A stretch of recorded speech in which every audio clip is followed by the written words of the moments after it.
Hey guys, this is Strider Prime doing another video presentation of my Alienware Aurora. As you can see here, it's been now officially, I would say 1 year since I've purchased this behemoth.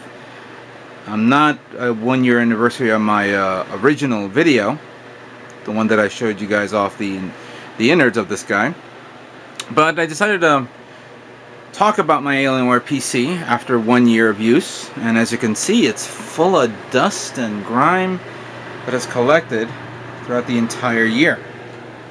I'm going to clean up this bad boy because frankly I get an allergy attack every now and then, so it's time for me to clean it up.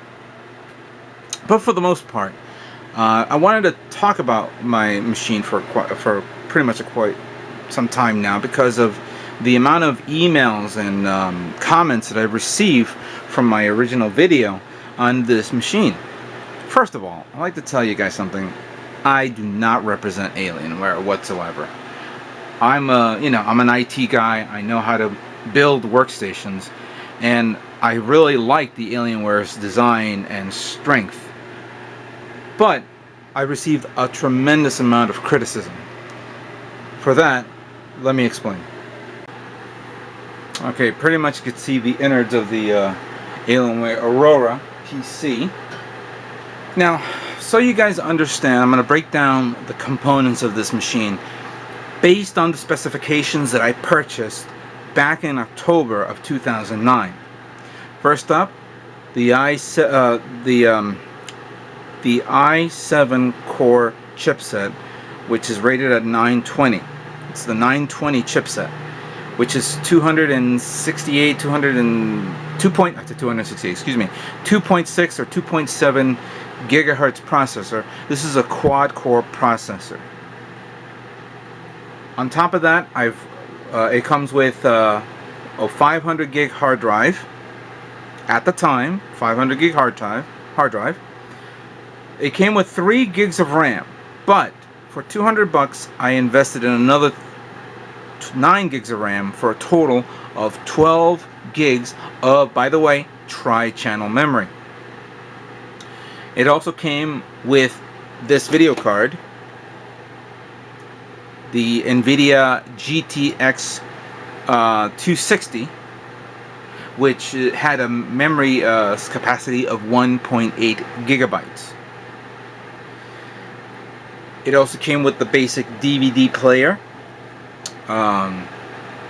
integrated sound card. I didn't go for a secondary sound card. And this comes with a water cooling device, as you can see there. Now, I'm sorry for the sound, the heavy sound that you're hearing right now. It's actually my air purifier that I turned on because I'm using this, air can to clear out all the dust that's accumulated inside my machine.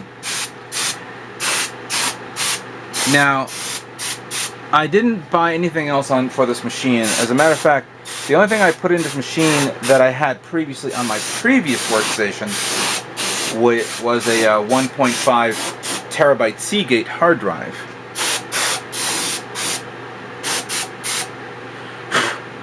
A lot of dust here, I'll say that. A lot of dust. Now, why did I buy this computer? Majority of everyone's comments was, why didn't I build my own computer? I have built my own computer. I had to become my own tech support. I had to become my own PC support guy to fix my machine. And at one specific time, I just didn't really feel like building a machine again. Or I kind of find it dumb enough for me to do that.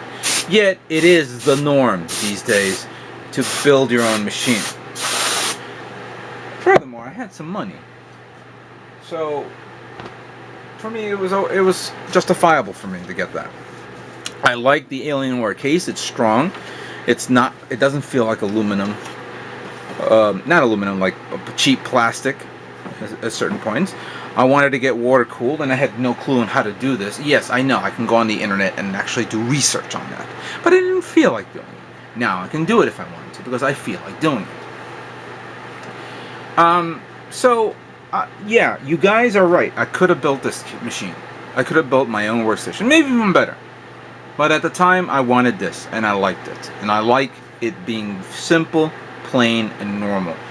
I wasn't impressed with all the other cases out there, which had the, clear glass in to see the inside of it, which was basically now stupid to me to actually purchase something like that. Even to this day, I wouldn't buy it. Yeah, there are sealed cases. It's just that none of them, caught my attention. I like this one better. And for the price, it was not bad. I had a set goal, and I liked it. Yes, I could have built a better machine, but I got this, so deal with it. Now then, going back to the specs again. i7 processor, 12 gigs of RAM, and of course, all the other stuff. Cleaning up this machine is going to take some time for me because obviously I got to go in through the nooks and crannies. But there's another reason why I'm presenting this video.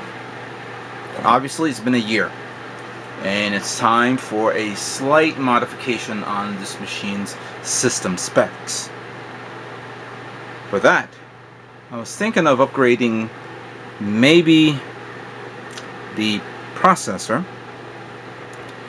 but I realized that changing that would cause me a little bit of a problem because I don't want to change something that may not work.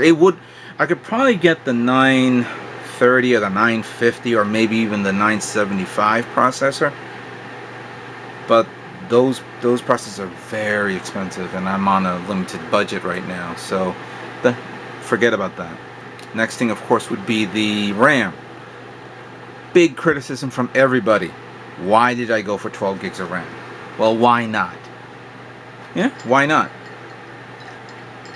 For starters, I like to play games, yes, but a majority of my time is to actually encode all these videos that you guys see me put up on YouTube. This big space of memory allows me to fool around with clearly up to sometimes maybe 8 to 10 gigs of video memory that I fool around with every now and then. So that is a big help. Another thing, of course, I also use it to edit photographs. I have a lot of family photographs that I have to take care of. So that helps me out in the long run. It's actually, I kind of future-proof my machine by putting the 12 gigs of RAM.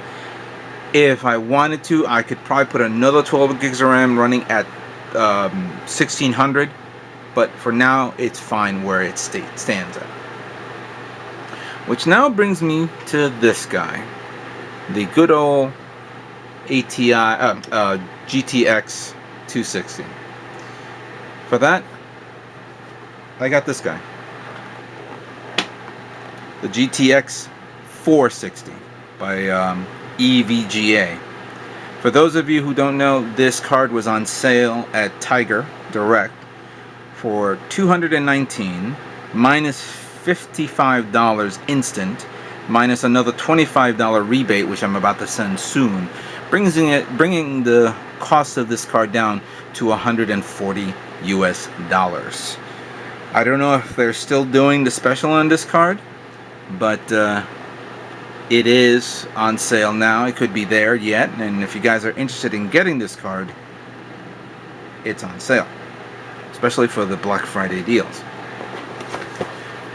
Why did I get this card? Obviously, it's a second, third generation.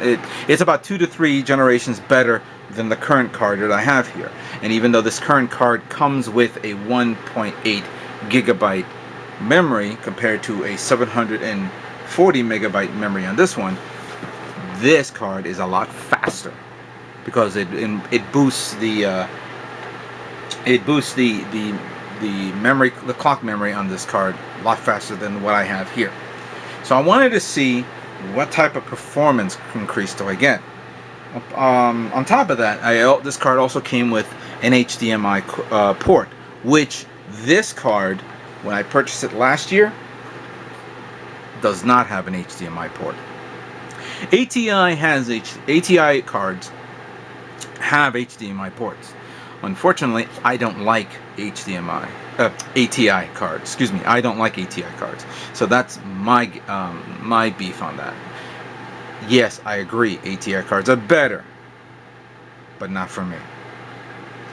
So before I pop this guy out and show you in and put this guy in, let me show you something first. Now, before I install the GTX 460, I want to show you guys before and afters on what this card will significantly improve my performance on my PC. So I'm going to demonstrate 4 games that I play frequently on my Alienware Aurora. Please note that I'm not using fraps to record the images. I'm using my camera here, as you can see, so you can actually see the frame rate firsthand. If I use fraps, it actually cuts my frame rate in half. So we're going to begin with the first game, and that will be Call of Duty Modern Warfare, also known as Call of Duty number 4. This game was a game that I played a lot, and I sometimes go back to it every now and then. I have all the specs set at the maximum, so let me show you what the gameplay gameplay and frame rate would look like.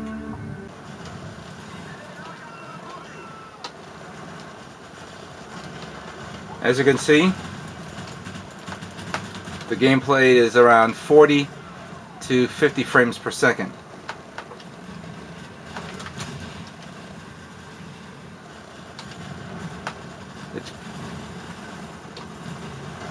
Now, guys, remember, I'm playing this game at the highest setting of 1920 by 1200. Hopefully, I said that correctly because right now I'm in the heat of battle.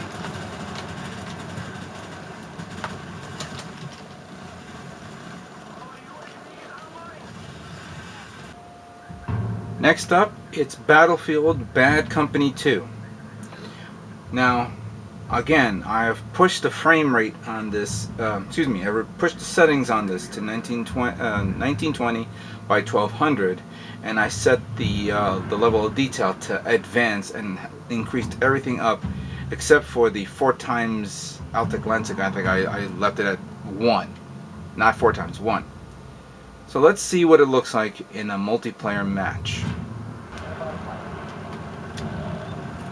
As you can see, the detail is very well done on this game, but it averages somewhere between 40 and 60 frames per second. Normally, when it drops down, it's because there's a lot of people on the board right now playing. Unlike Modern Warfare 2, Modern Warfare and Modern Warfare 2, I think this one's only delegated to 32 players. Instead of a 64 player like Modern Warfare.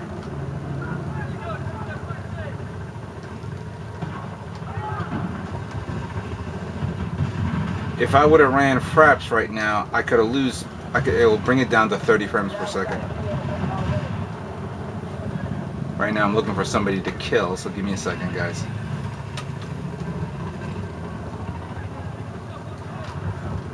And got him. I love this game, and I can't wait until Battlefield 3 comes out. Whoops! Run! Ah!